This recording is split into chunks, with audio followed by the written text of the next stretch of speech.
FIFA çuditi 2 ditë më parë me vendimin për të dënuar Federatën Shqiptare të Futbollit, ose më saktësisht tifozët shqiptarë, për sjellje diskriminuese gjatë ndeshjes Skënder Andorrës.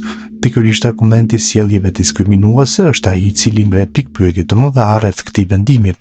Në njoftimin e Federatës Shqiptare të Futbollit rreth dënimit nuk shpjegohej se cila ishte sjellja diskriminuese e tifozëve shqiptarë në një ndeshje si ajo ndaj Andorrës, e cila kaloi pa incidente në tribuna.